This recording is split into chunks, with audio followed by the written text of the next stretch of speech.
Bonjour, merci de participer aux Assises de la santé consacrées à l'intelligence artificielle. Pendant quelques heures, nous allons explorer le futur proche de notre secteur, celui des soins de santé. Sur le plateau, pour faire ça avec moi, le docteur Philippe Deleuze, directeur médical à Vivalia. Bonjour Vincent, et ravi de te retrouver, après 2 ans maintenant, pour ces 3e Assises de l'e-santé. Pour les inaugurer, j'appelle sur le plateau Marielle Rémy, la présidente de Vivalia. Bonjour Marielle.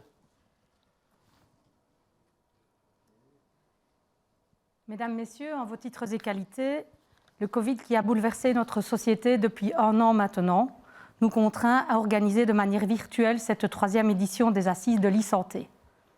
Bien sûr, nous aurions préféré vous inviter dans une salle, que nous puissions échanger en présentiel et nous enrichir mutuellement. Ce n'est pas le cas.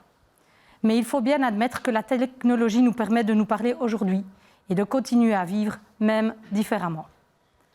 Elle vient donc appuyer et illustrer le propos que nous développerons cet après-midi sur les avancées qui se dégagent de ce lien que nous tissons entre les développements technologiques et le secteur de la santé.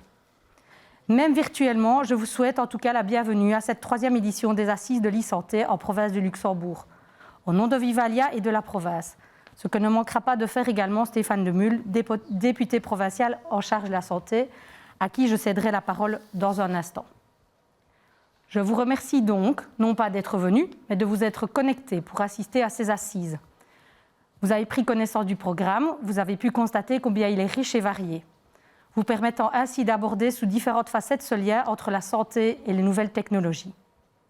Un lien important qui prend une dimension supplémentaire dans le cadre de réflexion qui s'impose à nous, dans le contexte particulier que nous vivons aujourd'hui.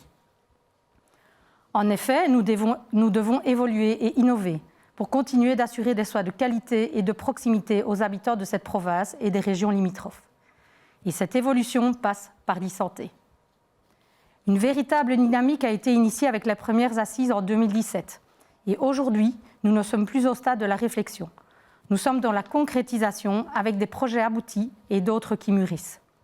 Vous pourrez le mesurer tout à l'heure à travers des exemples concrets.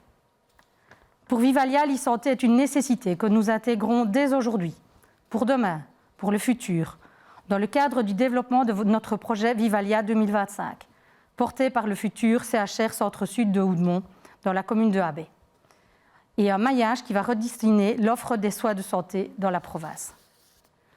L'hospitalisation à domicile, l'aide aux médecins généralistes, avec qui nous avons pleinement collaboré durant la crise Covid, et je m'en réjouis, ou encore le développement de l'aide médicale urgente, sont autant d'évolutions sur lesquelles nous travaillons depuis quelque temps pour préparer notre avenir commun en matière de soins de santé.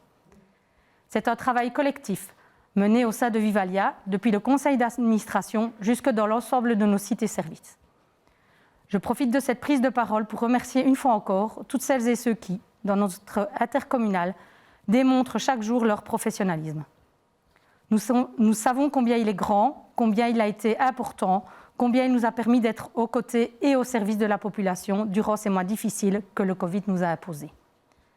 Ce professionnalisme et cette volonté nous permettront de garder le cap et de sortir de cette crise qui n'en finit plus de bouleverser nos vies.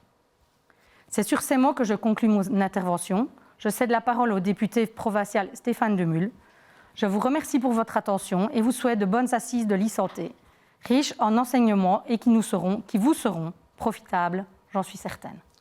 Merci Marielle. Donc pour inaugurer conjointement ces 3e assises, j'appelle Stéphane Demul, député permanent de la province du Luxembourg, en charge de la santé et des affaires sociales.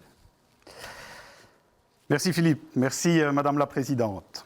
Mesdames et Messieurs, à vos titres et qualités, je suis très heureux d'être présent cet après-midi pour l'ouverture en ligne des assises de l'e-santé, les 3e assises de l'e-santé. Une manière de faire qui nous a été imposée par la Covid-19, qui s'accommode finalement plutôt bien de la thématique des assises.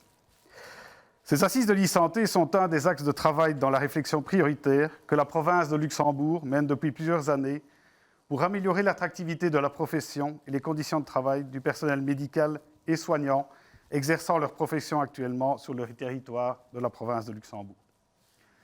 Après avoir lancé de nombreuses initiatives pour la médecine générale, un plan d'action global infirmier composé d'un volet communication a été lancé dernièrement. D'ailleurs, des capsules vidéo sont diffusées depuis octobre 2020 sur les réseaux sociaux de la province de Luxembourg.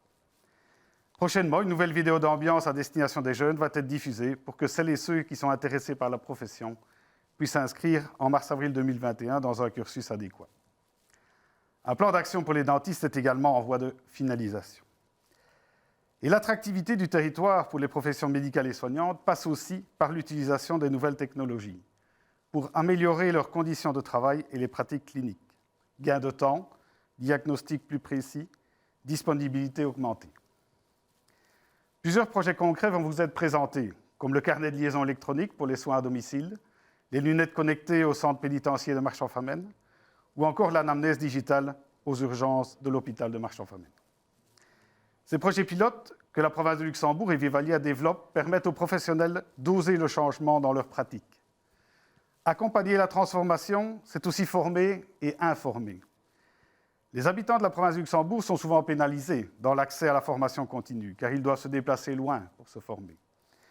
La généralisation de la formation en ligne va permettre de réduire fortement cette discrimination géographique, mais nous avons à cœur d'organiser des événements comme celui-ci, qui permettent à toutes et à tous, où qu'ils soient, d'assister à des interventions de haut niveau sur un sujet passionnant. Attention, gardons à l'esprit que ces nouvelles dispositions en intelligence artificielle et médecine numérique doivent être tempérées. Comme le disait Rabelais, la science sans conscience n'est que ruine de l'âme. Il est important d'apporter un cadre du point de vue légal et éthique. Comment protéger les données privées? Quel cadre éthique bâtir pour éviter les dérives sans freiner le progrès? En cas d'erreur, qui serait responsable? Le professionnel de santé, l'algorithme, et par conséquent son concepteur? Plusieurs intervenants apporteront des éclairages nouveaux sur ces importantes questions qui accompagnent l'évolution numérique des soins de santé. Je vous souhaite des agréables assises ainsi que des réflexions et échanges constructifs.